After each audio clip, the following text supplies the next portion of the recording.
Much like the rest of the Western world, I'm currently obsessed with heated rivalry. Those gays have taken over every single one of my waking thoughts. I cannot go more than 10 minutes without thinking about Ilya Rozanov. But I am not heated rivalry's target audience because I am gay.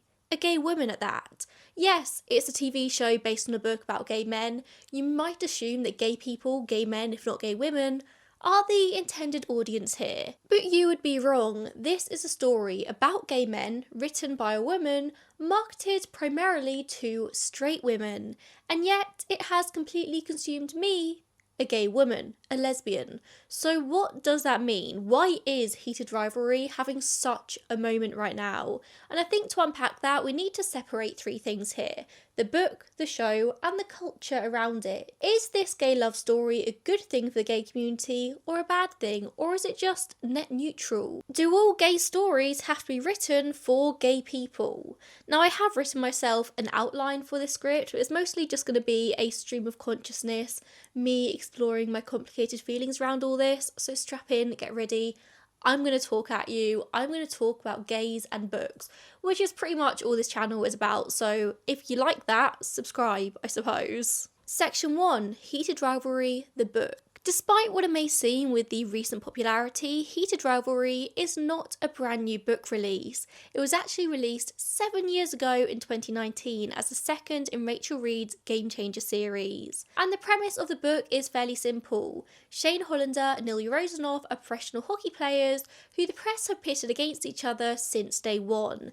They're supposed to hate each other, have this big rivalry, they play in rival teams, etc, etc. Except what the public don't know is that they don't hate each other at all. They've actually been having a very hot, steamy affair since they were teenagers, which over the years becomes about a lot more than just sex. Only they can't come out to the overtly homophobic hockey world. This book is very explicit. Rachel Reed does not shy away from very graphic sex scenes, but contrasted to that is their characters. We've got Ilya, the cocky, self-assured, very direct Russian who loves to play with people. And then we've got Shane, who's soft, quiet, not so self-assured. But they are both very, very talented hockey players. Speaking to the New York Times late last year, Rachel Reed says she's always loved hockey, but that love has been complicated. There was never a girls' team for her to join growing up, so she joined the boys instead, but there was very little support for her within that. It was very misogynistic. She's also always been aware of the controversy surrounding the sport. There's sexual assault and misconduct cases, as well as the very rampant homophobia. She said she's always kept circling around back to the question of, what would it mean to be a closeted player in a league with such a homophobic culture? And that was the basis of the Game Changer books. She wanted to explore that idea. As of the release of the book in 2019, I don't think there had ever been an active out player within the NHL, but it seems like there might be now since 2019. But at the time, there wasn't. And so she wrote the Game Changer series. Heated Rivalry was the second in the series. It was released to very little fanfare in 2019. It wasn't an instant hit by any means. And I don't want to say it wasn't a hit down to the cover, but the cover on screen right now, this was the original one. It's not good. Who would want to read this book? I'm the first to say I'm not really a fan of the brightly coloured cartoon covers for romances that are apparently all the rage right now, but this new cover was released in 2023, the cover we all know and love, and it is a lot more compelling. It catches the eye so much more. Is it a coincidence the book has blown up since then, since 2023? I think not. But anyway, I digress. I want to give you my honest review of the book, although every day I get further away from having read it, the more it blends with the TV show in my mind. I'm going to try. It was one of the very first books I read this year, and I gave it a solid 3-star review, which in my own personal rating system stands for a decent book. I read it, it wasn't difficult, I enjoyed it, it wasn't the best thing I've ever read. Like, I wouldn't go into this reading experience expecting a great piece of romantic literature. It is just gay smart, and I did feel the writing fell flat at many points. The narrative relied a lot on the very graphic sex scenes to keep the reader turning the page, and not so much on genuine character depth or plot. I found, especially in the first half of the book, where the relationship between Ilya and Shane is purely physical, that I really struggled to connect with them and their stories. I mean, we're talking about a narrative technique here where their story is told over the course of an entire decade. Like, it took them a whole decade, 10 years, to realise they're actually in love with each other. And I found that did make for quite repetitive storytelling in book form. I found it better in the TV show, but we'll get to that. I mean, they had sex with no emotions, no in quotes, for 7 whole years, and it got quite frustrating to read after a while. Like, don't get me wrong, I enjoy a slow burn. I like when characters take a while to understand their feelings, but it was a bit of a trek to get through it. It just got very repetitive. For a book that is advertised as an romance, the romance is very thin on the ground for a long time. But when that romance does eventually come, it's good. It's really good. Sex is there in this book in absolute spades, but in my mind, sex does not equal romance. They're two very distinct things. But it was in the second half of this book that I truly fell in love with Shane and Ilya. And I genuinely might be in love with Ilya. Like, I love him so much. There were just some serious pacing issues in the book, I thought, and I did feel like the character development just came a bit too late in the day. Don't get me wrong, I enjoy Smart as much as the next person, but Heated Rivalry, the book, relies on Smart very heavily in lieu of any actual storyline. But one thing I did think the book did very, very well, possibly even better than the TV show, but we'll get there, is the enemies to lovers of it all, or rivals to lovers, I should say. They never really do truly hate each other in this book. Reed does do a really good job at spelling out the stakes for us, like how heavily that rivalry between Ilya and Shane is hammered in the media. And it does become quite clear to you as the reader early on why coming out isn't something that's necessarily possible for either of them. Ilya as bisexual and Shane as gay. I mean, people find coming out hard enough without the added pressure of being a public figure.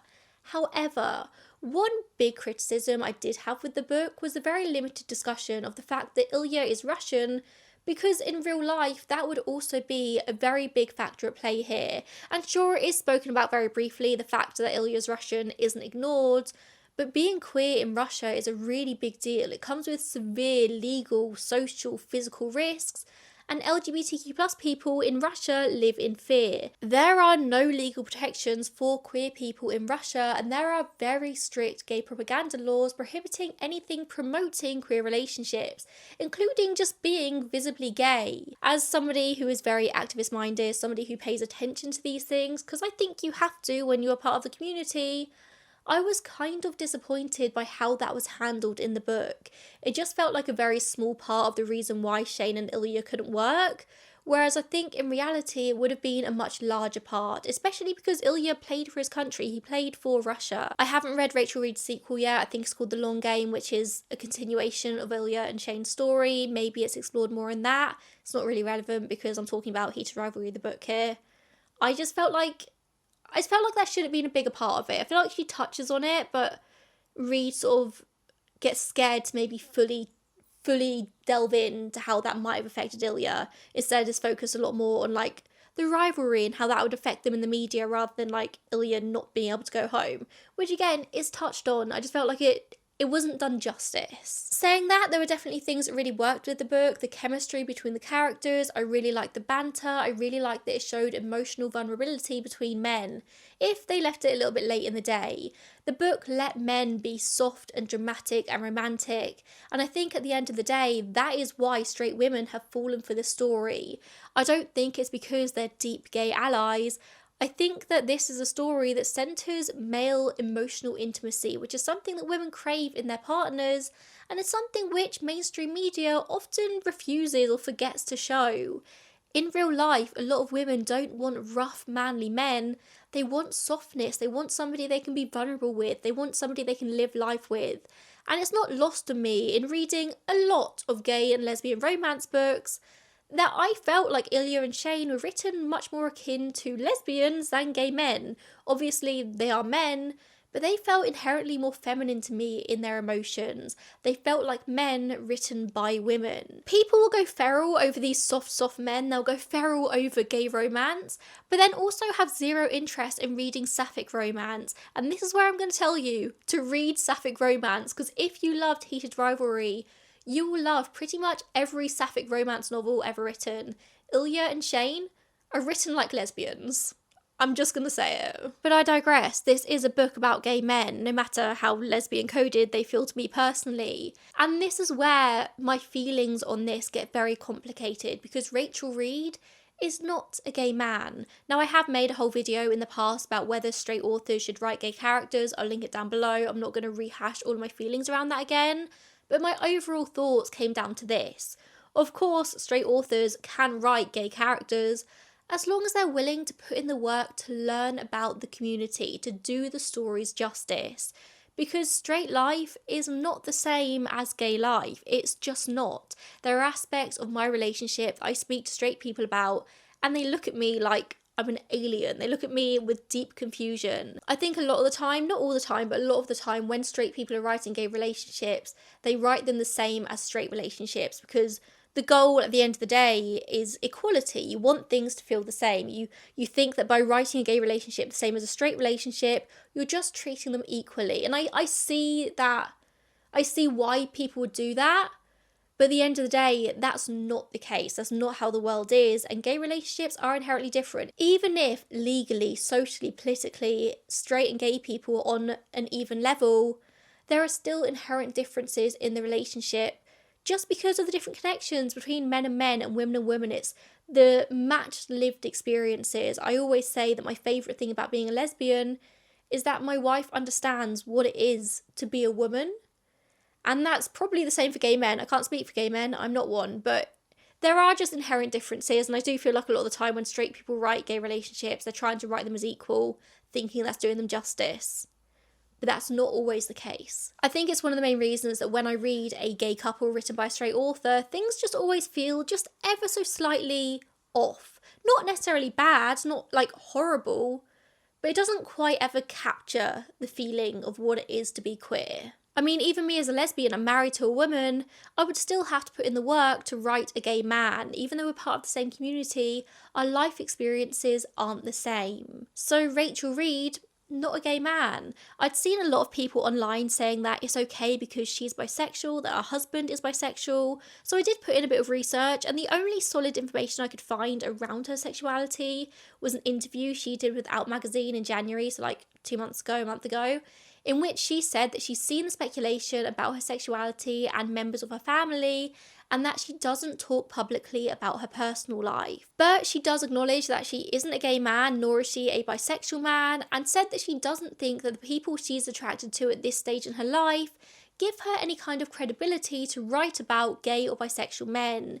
She acknowledges that she has to be sensitive and thoughtful in her approach to writing these books, and that is a very complicated topic, which credit to her, because a lot of other authors have gone on the defensive when they're asked a very similar question. To another publication, I think it was the New York Times, I didn't actually write it in my notes for some reason, she said that she's very proud of being part of an effort to bring a sweet, sexy, romantic, and most importantly, happy queer love story to television. The interview was about the TV show. So I'm not shitting on Rachel Reed for writing a story about gay men, even if it is overtly sexual. But I do think it's a conversation that's important to be had, especially when the target audience here isn't gay men. The target audience here is straight women. Because once you acknowledge that, the lens does shift here. You start to ask, who was this fantasy built for, and what version of queerness is being constructed in this story? M/M romance, which is male-male romance, has a long history rooted in /fiction and fandom spaces largely populated not by gay men, but by straight women. The female gaze in these stories can often rework masculinity into the softer, more emotionally articulate, more vulnerable kind of masculinity that I mentioned a couple of minutes ago. And that's not an inherently bad thing. These versions of masculinity do exist. Men like this do exist. But one of the reasons Heated Rivalry has worked so well is that it lets two hyper-masculine hockey players be tender to each other. We see longing and devotion, and there's something genuinely radical in that softness, whilst also being intertwined with masculinity. But it is complicated because when a story about gay men is written primarily for straight women, the queerness can start to feel like it's kind of being rounded out in the corners, like smoothed out a little bit. It's made more palatable for a straight female audience. it sort of becomes more about the fantasy first and the lived experience second, which is what I think we see in this book. The homophobia exists within the locker rooms, within the hockey teams, but it's in very manageable doses. The secrecy and the angst of being in the closet is all sexy, but in real life, it's painful. And none of this is malicious. I don't think Rachel Reed had anything but purely positive intentions in writing this book. But it does present this filtered down version of queerness I think is quite clearly written through a non-gay lens. And that's something I think only gay people would pick up in reading this book. It's not inherently harmful, but it's not written for gay people. There's also the question here of realism versus fantasy. Is heated rivalry meant to, or even trying to portray the messy politics of what it would really be like to be a gay man in professional hockey? Or is it just a romance featuring two men? I mean, they're like two different goals, aren't they? If the primary audience isn't the community being represented, then it's very natural the story might lean towards this emotional fantasy over a cultural truth, which again isn't inherently wrong, but it can just feel frustrating to a gay reader. Romance is a whole genre built on exaggerated reality, but in this case doesn't mean that this specific queer relationship that we're consuming might just be more about the desires of straight women rather than the realities of queer men and the queer community. And that's kind of the crux of where my discomfort lies with this entire thing, I suppose, because I did enjoy this book. I loved it. I fell in love with the characters, with Ilya in particular. Emotionally, the story really worked on me. But I don't think loving something exempts it from critique. Two things can be true. Heated Rivalry is a deeply compelling love story featuring two men. And it also exists in the publishing world where gay male intimacy is more often than not shared through straight female desire. And in being so, do these stories lose something? What happens to queer stories when they're written for an audience outside of who they depict? I don't have a solid answer for you or conclusion. I can see both sides of the coin. I think on one hand, straight people being exposed to queer relationships is a good thing. I think anyone being introduced to lives outside of their own is a good thing because it can only expand understanding and tolerance. However, exposure isn't the same thing as understanding. Consuming this romanticised, curated version of queer love doesn't automatically translate into empathy for real-life queer people. It doesn't automatically make people allies. It makes people perhaps think they're allies because they like this story about these two adorable little gay men, without them putting in any of the extra effort required to actually be allies. I often find the same straight women who go mad over gay love stories will be repulsed by the lesbian ones, and that is a generalisation for sure, but it's definitely a pattern that I've noticed in my time in the sapphic book space. And we've also got to bear in mind as well that these gay love stories written by women for straight women don't really seem to have any problem being published. However, a queer author going to the same publishing houses writing realistic stories based in reality, based on their true life experiences, they will more often than not get rebuffed. As a general rule, publishing houses aren't interested in real life queer stories told by real life queer people. Queer people have a really, really hard time in getting published. And so having books like this written by a woman about gay men for straight women is frustrating. Does that mean they shouldn't be written? Absolutely not, but there is undeniably a big imbalance there. But now let's move on to section 2 of the video, Heated Rivalry, the show. As I said, I enjoyed the book for what it was fine, I gave it 3 stars. The TV show though, I am obsessed. And whilst the story is the same for the most part between the book and the show, they actually did feel like two completely different entities. So the TV show was created in Canada for Crave by Jacob Tierney, who is the creator, writer, director and executive producer of this series. And importantly, he is a gay man who read the Heated Rivalry series and contacted Rachel Reed in 2023 about the possibility of turning it into a show. He saw the vision, he saw what this could be. He said publicly that he'd seen the success of Heartstopper, the success that queer stories were having in young adult spaces, and knew that heated rivalry had the scope to be just as successful. The only difference being that this would be an adult version that sex would feature heavily. You can't really separate heated rivalry from the sex scenes, as they are vital to the character development. Although in my opinion, I do think we get a lot more character growth through sex in the show compared to in the books. But regardless, the sex scenes are so important, and so are the sexual dynamics that they show. And I think that's where the TV adaptation becomes particularly interesting. When you're reading a book, the sex remains within your control. You can skim through it, or linger on it, or project onto it. But on screen, when you're watching a show, the bodies are real. What you're seeing is undeniable. And in this case, it's two men having sex. I see a lot of people online saying that heated rivalry is insanely graphic, and whilst I think it is sex heavy, I don't think it's graphic. I especially don't think it's any more graphic than the straight equivalent of any other show. I mean, you don't see anything more than just butts. A lot of butts. I think inbuilt societal biases mean that people see same-sex relationships, same-sex sex as being inherently more graphic, inherently more sexual, but straight, gay, lesbian, we're all having sex. I mean, what makes one type of sex more graphic than another type? Nothing. It's a stereotype thanks to the hypersexualization of gay people by straight media. But what struck me about the show is how often it uses sex as moments of emotional revelation. The hyper-masculine world of professional hockey falls away in these moments. In a book, it's very easy to skim past those moments, but in a TV show, it's very undeniable. You're watching what you're watching, and if the director decides to leave, I don't know who decides to leave an extra second in a TV show, I don't know, but whoever decides to like leave that lingering eye contact a little bit longer, or the handhold a little bit longer, it's all very intentional, and it really drives home the tenderness of this relationship. And I think that's what a lot of viewers, a lot of lovers of this show are focusing on as well. I am deep in heated rivalry TikTok at the moment, and I'm seeing the content and the fan vids people are making, and it's all about these soft moments. It, to me, really reveals the desire for sex and romance without the violence or the hierarchy. But whilst really lingering on these tender moments, the show also doesn't shy away from showing the power dynamics as well within the sex. Ilya is clearly the dominant and Shane is the submissive, and it's not portrayed as shameful. It's just the way their relationship naturally falls. They're both in the roles they thrive in. In life, Shane and Ilya are on very equal ground. They're both men, they're presumed to be straight, they're both equally talented in their sport. In status and social positioning, they are the same, they're evenly matched. One isn't being saved by the other, there's no rescuing. They are coming into this relationship, this partnership, as equals, which feels like a fantasy to straight women, I suppose, who are never going to be on an even keel with men. Men are always going to hold the power. But that's not relevant with Shane and Ilya. In this balance, there's a feeling of safety in a world shaped by the patriarchy, by misogyny.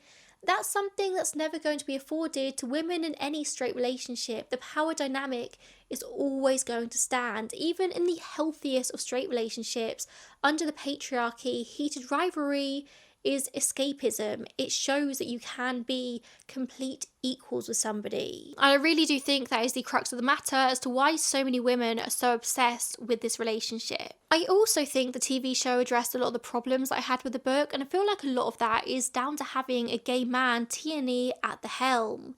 Ilya being from Russia and the consequences of that are explored much more deeply, I felt, in the show, with the scenes of him back home visiting his brother, his family, his brother calling him a slur. The stakes in the show feel a lot higher, which I think makes it clearer why this is such a complicated situation for the pair. I think the culture around the professional hockey also feels like it's made very clear as well. I feel like Reed did do a good job of that in the book, but in the TV show, when you're watching on a screen, it's much more undeniable. The slurs casually tossed around a locker room, a scene in which there's a conversation about how brave it would be for a fellow hockey player to come out, while Shane sits in silence. You can see the internal battle on his face. I feel like through watching the TV show, it really hammers home the point, the terror behind all of this, so much more. When Scott Hunter comes out publicly, which is a storyline from Reed's first Game Changer book, the tension is palpable. You can feel how important that moment is. But in the Heated Rivalry book alone, that moment doesn't quite carry the same gravity. unless you've already read Scott and Kip's love story in the first book of the series, which, if we're being honest, most casual readers probably haven't. I mean, I haven't read it, I haven't spoken to anyone else who has. Heated Rivalry is the breakout hit here, that is the one with the hype, so most people are starting with that book. They don't have the background information of Scott and Kip. So for most readers of the book, Scott's coming out is more of background information than an emotional moment within itself, and that's not a slight on Rachel Reed. She wrote the book, she wrote the story. It's not her fault most people haven't read it, but I know for me that that moment in the book kind of came as like a question mark moment rather than having a full emotional impact, so I didn't know the background of that story, which is why I think it was such a powerful choice for the showrunner Jacob Tierney to devote an entire episode to Scott and Kip's relationship. I thought that was absolute genius. We get to witness their entire love story rather than it just being a side point, and the emotional hammer of that is felt even more strongly. In a deeply homophobic hockey world, Scott is willing to put his entire career on the line for love, and this becomes a catalyst. In the book and show, it is the catalyst for Ilya deciding to go to Shane's cottage, deciding to give their relationship a real chance.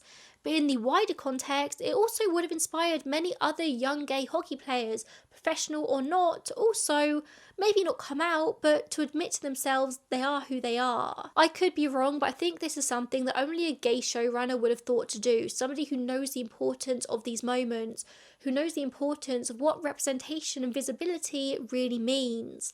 For me, as a deeply closeted gay teen, those kinds of moments meant everything to me, and as gay people, our stories, our successes are all built on the backs of the people who were braver before us. I wouldn't be able to sit here making this video as an openly lesbian woman. Tierney wouldn't have been able to make this very gay show without all of the people who fought, who protested, who put their lives on the line to make sure we can have these rights, and we continue to do those things to make it better for those after us. And I just thought that was so powerful in the show. I think within the context of the story, Scott Hunter is a trailblazer, and Tierney knew the importance of having his backstory for that moment to have the full emotional impact, and also to show that there are more gay people out there. It's not just about Shane and Ilya. Ultimately, I think the book allows you to inhabit the fantasy of this gay relationship, whereas the show makes you confront all of the deeper parts of it. When reading a book, you place your own lens on things. It's very easy to fill in the blanks with whatever you want to fill them with. The characters are controlled by you as the reader, and it's much harder to do that with a TV show where everything is shown, every lingering stare and every hand graze is a choice made for you. The TV show is very undeniable, is very unashamed in its queerness, but also in its romance. It's easier to linger on those romantic moments with a camera shot than it is in a book where things are very quickly moved past. Of course, a lot of this is my own interpretation. As I said, I very much did enjoy the books, but I just feel like the show did a lot better job at lingering on the romance of it all rather than on the sex, at showing the difference between eroticism and intimacy. To me, the books felt like a straight woman's fantasy of what a gay relationship would be. A respectful fantasy, I will say, but a fantasy nonetheless. Whereas the show had the touch of a queer creator. It felt much more grounded in reality for me as a queer person. It was less like an imagined version of queer love and more like a real one. And you know what? I'd be really curious to hear from you all in the comments who have both read the book and watched the show. Like, are you gay or straight, and what did you prefer? Consider it market research, TV show or book, what was your favourite? So they are my overarching thoughts and opinions on the two medias, but the most interesting thing about Heated Rivalry to me is the way people talk about it, the public conversation surrounding it, which brings us to section 3, the reaction. Maybe off of the back of that market research question, I want to do a bit of cultural analysis here, and I want to begin by looking at the audience of Heated Rivalry. In recent years, there has been a huge surge in romance novels. According to stats from Words Rated, between May 22 and 23, 39 million print copies of romance novels were sold, a growth of 52% from the previous year. That is wild. Year on year since 2021, the market for romance books has been growing exponentially. The demand for romance books has doubled in the last 4 years. That is crazy. It's also crazy that in 2023, Colleen Hoover accounted for over 48% of print unit sales in the romance genre. We can do better than that, guys. Come on. Emily Henry was 32%, meaning that between the two authors, they accounted for 80% of total physical sales of romance books. That doesn't leave much space for queer authors and queer books, just saying. I tried to go deeper into the stats to find some details about the readers of books, but unsurprisingly, there is not much data on that. Very limited data on queer books. Colour me shocked. The most I could find was on a website called noraphoenix.com, who did a survey with just 2,000 people who primarily read romance, and they found that 58% of readers were between 36 and 55 years old, and the vast majority, so 87% of those readers, were cis women. 56% of those cis women were straight, and the rest were just sprinkled across the rainbow. Again, this was a sample size of just 2,000 people, so take this with a pinch of salt. But I think to really understand Heated Rivalry's cultural impact here, we have to deal with the maybe uncomfortable truth that the primary audience for romance is not gay men. Whilst I couldn't find the solid numbers, my research does seem to show that consistently the majority of romance readers are indeed straight women. This doesn't invalidate the genre by any means, but it does shape it, as we covered earlier when we were talking about the book. When a market is driven by a particular audience, the stories inevitably come to reflect that audience's desires and fantasies. So romance a lot of the time is less about what gay men want and more about what women want. You see this most often in fandom spaces, I think, in something called slash fiction, which is a type of fan fiction that centres romantic or sexual relationships between two characters of the same gender. It's called slash fiction because it's F/F or M/M. More often than not, slash fiction does tend to focus on and tends to focus on characters who are not canonically in a relationship in the original work. One of the earliest examples, maybe the earliest example, is Kirk and Spock in the Star Trek fandom, or there's Holmes and Watson from Sherlock Holmes, Harry and Draco, Steve and Bucky, Dean and Castiel from Supernatural. I've never seen Supernatural, but I know how massive that one was. Am I even pronouncing that right? Castiel? And this trend even started to leak out into real life as well. I think maybe Larry is the most famous example, Louis and Harry from One Direction. People love that. Historically, a lot of slash fiction has tended to focus on similar tropes: rivals to lovers, teammates, secret relationships, enemies, and forbidden romance. Sound familiar? It is exactly the same as the Heated Rivalry pipeline. And literally, as I was writing this part of the script, it dawned on me that Heated Rivalry probably had its basis in fanfiction or slash fiction, so I gave it a Google, and yes, it did. Apparently, Heated Rivalry began as Steve and Bucky fanfiction that Rachel Reed posted on AO3 for feedback before she rewrote it into what it is today. Of course, Steve and Bucky. Although some slash fiction can be very explicit, it's often just as much about emotional intimacy as it is about physical. Women spend hours writing about emotional vulnerability between men. They reimagine masculinity. And yes, it is historically written and consumed by women. Why? It's a place to explore sexuality outside of heteronormativity. It's potentially a way to experiment with sexuality in a safe space. Slash fiction sits at a very complicated intersection. Positively, it creates a lot of space for queer stories where mainstream media doesn't. I mean, as I said earlier, it's still an uphill battle to get publishing houses to take chances on queer stories, especially ones written by queer people. So it's a good thing that queer stories are getting told at all. It also helps normalise emotional intimacy between men in this hyper-masculine society. It helps readers explore their queer identities without shame. However, on the other side of the coin, it maybe centres straight female fantasies over authentic gay stories. It can fetishize, I really struggle to say that word, gay male relationships and ignore queer lived experiences. Slash fiction directly affects modern romance publishing and definitely had a strong say in Heated Rivalry. I think that shows in almost every aspect of the book. A quick scroll through BookTok or Goodreads will show you an overwhelming amount of women discussing Shane and Ilya with the lens of straight culture. There are endless fan edits of their romance set to slow pop songs with the comment sections full of women yearning after their love, wanting what they have. Women want this, but really we've got two men here who are deep in a homophobic sport culture, who are dealing with hearing slurs in the locker room every day, having to hide their love and their relationship for fear of backlash from teammates and fans. As somebody who was personally in the closet for years, It's a really painful place to be. I watched and read Heated Rivalry through the lens of that fear and pain, terrified of the repercussions for when they eventually got found out. It literally made my palms sweat. But a lot of these women aren't watching through that lens. They're yearning for a relationship with an equal, a relationship with a sexual and emotional connection that Ilya and Shane seem to have, without bearing in mind the external horrors of such a relationship. And I think that's a very straight privilege. Even when fantasizing about a relationship with or like these men have, you still don't have to worry about the difficulties of it because you are still straight. You still have straight privileges. You love Ilya and want to be in a relationship with him. That's easier for you because you're a woman. You wouldn't have the forbidden love, the gay element to contend with in this. The trauma of coming out, of being closeted, isn't something to aspire to. Straight relationships have their own issues to contend with. In life and fiction, they're often shaped by unequal expectations around labour, safety and power. But in romance, you get to escape from those heterosexual dynamics. You're given a space where it's all reimagined.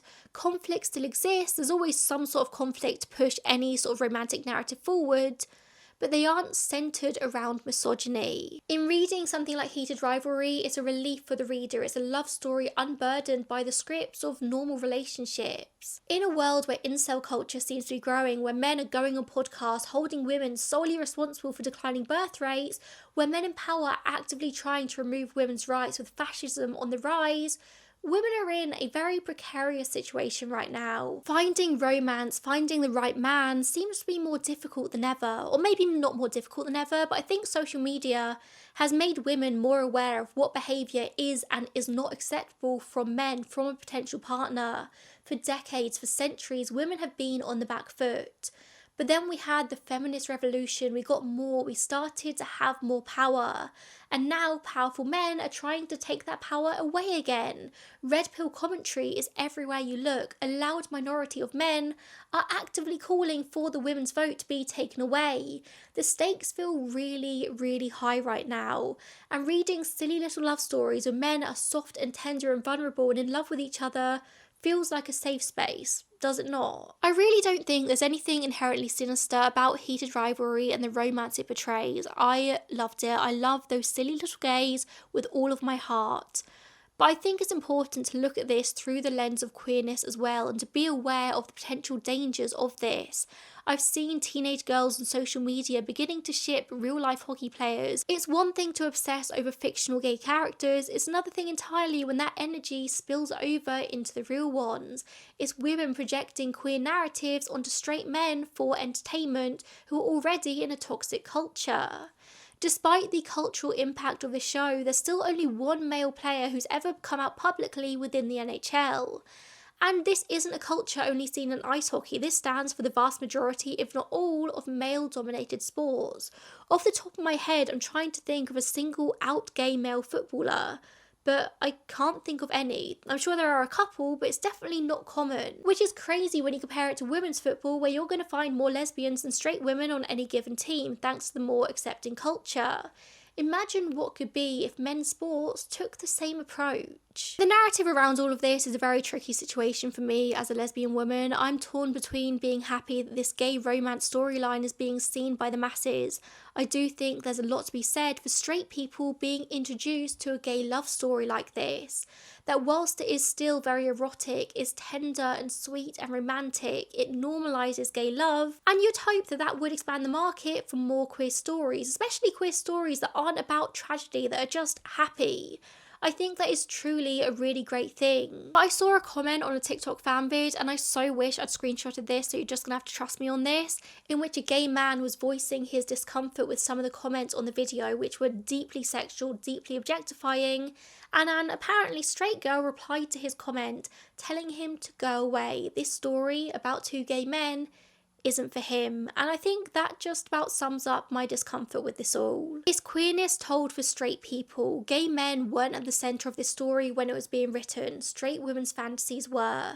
And I've also got to ask myself, where do gay women fit in all of this? We're seeing more gay male media making it to the mainstream every year, but queer women are repeatedly rebuffed. When we do get a rare TV show, it's more often than not cancelled after one series and or the lesbian lead is killed off in some sort of tragedy. A TV adaptation of Cleat Cute is currently in the works, which is a lesbian football romance with an equal amount of sex and romance. So I'm going to be very intrigued to compare the response to that when that's eventually released. But I'm under no illusion that will get even half the attention of Heated Rivalry, because straight women have no interest in watching WLW love stories. It's too close to home, it feels too gay, it doesn't fulfill the fantasy.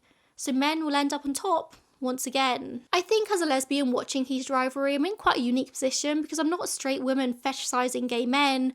I'm not a gay man seeing my own love stories reflected back at me. I'm a queer woman watching straight women consume gay male romance.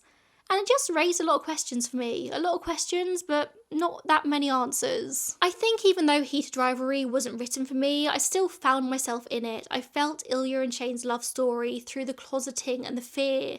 My heart hurt for them in so many moments. The moment where Shane's dad turns up at the cottage and sees them both together literally took my breath away out of fear. Perhaps everyone takes something different from the story, and that's okay. Honestly, my biggest complaint with Heated Rivalry isn't the book, isn't the TV show. It's about the public perception to it. It's about how the story has been received by the public. The obsession online that sometimes feels like it borders on pure fetishization. On the other hand, I think a lot of good can come from this. The visibility of tender queer relationships in Ilya and Shane and Scott and Kip. If it can soften even one person towards the LGBTQ plus community in such a tumultuous time, then that's a great thing. Yeah? I'm still thinking about Ilya Rozanov every 10 minutes. I think I love Heated Rivalry. I also think that it's very important to be critical of queer media, especially when the target audience isn't queer people. But also there is something so important about having a happy queer love story with a happy ending and no tragedy. There's a thin line to walk here, and I don't have a clear conclusion for you. This was very much just a stream of consciousness, and I could go on for another hour and have 100 more things to say because I am obsessed, but I'm going to leave it there, and I would love to see the same energy when the next sapphic TV show is released. It's always women supporting women until the woman in question is a lesbian, so support the lesbians as much as you support the gays, okay? Yeah? That's how I'm going to end this video. Support the lesbians if you love the gays. Cool. I'll see you in the next one.